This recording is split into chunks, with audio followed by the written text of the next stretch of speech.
What's up, arm wrestling fans? Welcome back to the channel. Today we are diving deep into a dream match that could finally happen.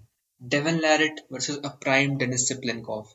With Denis looking stronger day by day, this showdown is more possible than ever. But what if these two titans clash? How would it play out? Let's break it down move by move, strength by strength, and let's see what's happened. So we all know that Denis lost his match against Devon Larratt, and we also know that now he's coming back, and we will basically compare how the best shape of Dennis would go against this version of Devon Larratt. Before we analyze their style, let's look at the some physical attributes of this athlete. Now, a prime Denis Cyplenkov. He has enormous hand size, wrist thickness, unmatched side pressure and cupping strength, explosive power and endurance.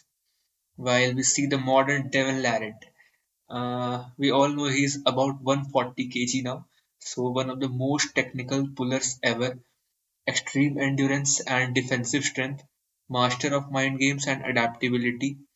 So on paper, Dennis looks like a monster. His raw power is unmatched, but Devon is a master technician who thrives in wars. So how do the styles match up? Let's see now.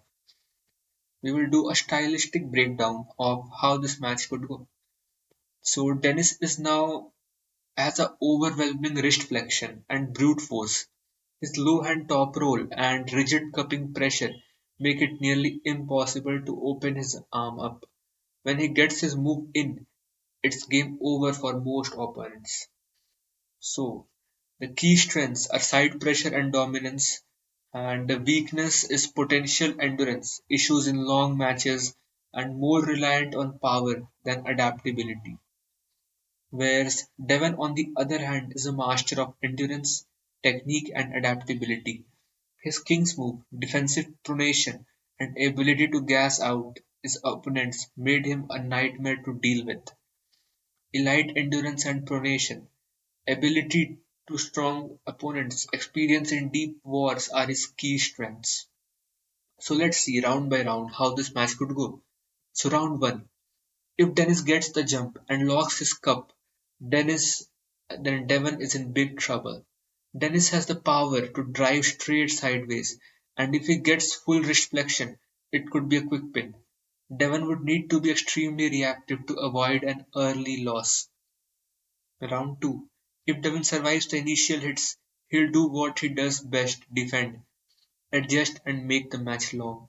He'll aim to pronate through Dennis's cupping and put him into a king's move position. If he gets there, Dennis could struggle to finish. Round 3 and beyond. If the match goes beyond the first few rounds, the advantage shifts dramatically to Devon. We have seen him wear down even the strongest pullers like Levan to an extent and Gennady. If Dennis starts slowing down, Devon will chip away with micro adjustments until Dennis's hands and wrist give out. So, final prediction, who wins? So, what's the final verdict? If this match happens, I see two possible outcomes. Dennis wins early with brute force. If Dennis catches Devon in a deep cup and secures full hand control, he can pin him fast. His raw strength advantage makes him a nightmare in the first two rounds. So if Devon survives the first few hits, his defensive endurance kicks in. He will find a way to force a war and outlast Dennis over multiple rounds. If this is the best of six matches, Dennis might take the first few rounds, but if Devon drags it out, he could finally flip the script just like he did against Gennady. So what do you think, guys? Does Prime Dennis dominate Devon, or does Devon's endurance make the difference? Drop your predictions in the comments and don't forget to like and subscribe for more arm wrestling breakdowns. This match could happen soon, and when it does, you know, be there to break it all down. See you next time. Thank you.